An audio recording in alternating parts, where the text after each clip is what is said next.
interesting, just what we heard there also, like, do we have the technology for that last mile? Marianne, you have a very global view. So I'm just going to dive in on that last piece we heard there. How does the technology for last mile in emerging markets look like? Do you have a view on that? First of all, I found the remarks spot on as far as trying to get the right global teams, industry groups, FIs, fintech, whatever you want to call us, partners, together in what I would call a working group. I hesitate to always rely on the technological answers. To me, the technology is a how. It's very important how, but it's a how.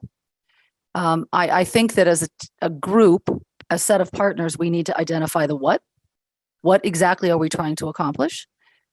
Define it. It could be timing. It could be currencies. It could be settlement. It could be what's the what? And then go in search of the technology that can actually help us achieve that. It could be an existing technology. It could be one that we need to form. So while technology to me is an extremely important part of it, we often seek to go there first, as opposed to, what exactly that we're trying to solve. And I know when we try to get into these cross-border, cross-functional, cross-geo, payment types, right? And obviously, Nexus is one, what India and Singapore did. There's always kind of been these jurisdictionally driven bilaterals, maybe trilaterals in place, right? And I do believe that as an industry, we just need to not necessarily go big bang, but continue to create working groups, industry working groups that are somewhat voluntary. It's an investment of our time for the greater good. Involve more players, central banks, FIs, fintechs, maybe a very ingenious or eager corporate that's willing to be a guinea pig with us. I mean, I'm just going to remind, I might have brought this up on this group or another group a couple of times, but we go back to this has been an ongoing pilgrimage. If you go back to the late 90s and early 2000s, there was actually a global industry work group formed called WATCH, and it stands for Worldwide Automated Transaction Clearinghouse. There was actually about 5 or 7 central banks and about 15 global FIs that worked for about 2 years to see if they could come up with a set of standards, a technology, a set of rules, a set of timings that would allow, that literal cross-border ubiquity that we're all aiming for. And of course, it's 25 years later and that still hasn't happened. But I just think if we can continue on with the work like a Nexus did and get it outside of certain, maybe add another geo or maybe just make it geo-specific and mix the geos later, that it's a really good industry investment of time and money to see if we can get there. You have mentioned one word a few times, and that is standard. So I just want to see specifically with this, like the submission the CPMI had recently. Do you think enough is done on that standard piece, or what would you like to see happening? There's never enough. I mean, how many decades have we had standards? Go back to X.25 and XML, and there's just been a ton of acronyms, and ISO comes the closest because of its data richness, but there's standards within standards.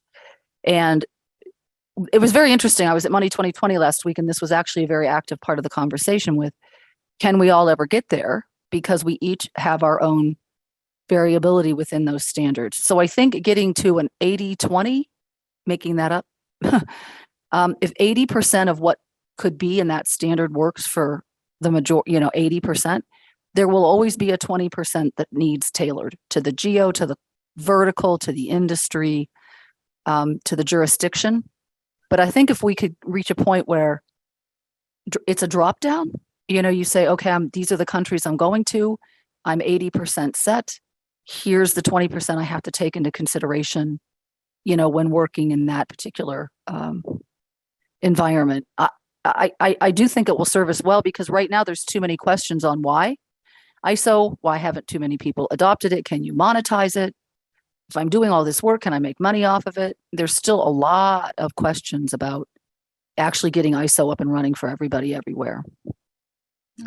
On just coming back to technology to round it off on that, I mean, IBM is really that cutting edge, and I heard about 80% of world's payments touch something IBM, which I think is a remarkable statistics. But it's a true statistic, FYI, it's true. But everybody thinks of us as hardware and software.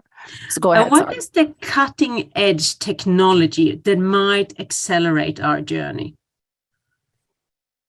I'm going out on a limb, but I actually think it's quantum and quantum computing. It brings an ability to speed up complicated transactions.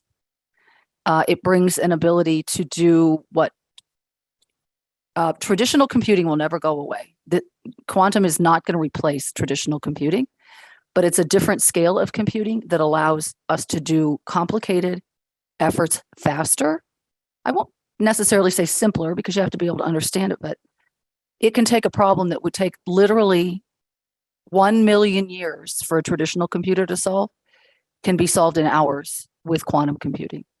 And so I think it would behoove us, and of course, quantum is best known in the security space, but it has many, many benefits far outside the security space in the logistics and diagnostics and analytics space. And so I do think that is a technology that is, I kind of compare it to blockchain 10 years ago when nobody knew what it was and nobody understood it. And everybody said it was going to, be the next new generation of technology, which it sort of is, but it's still, not universally applied.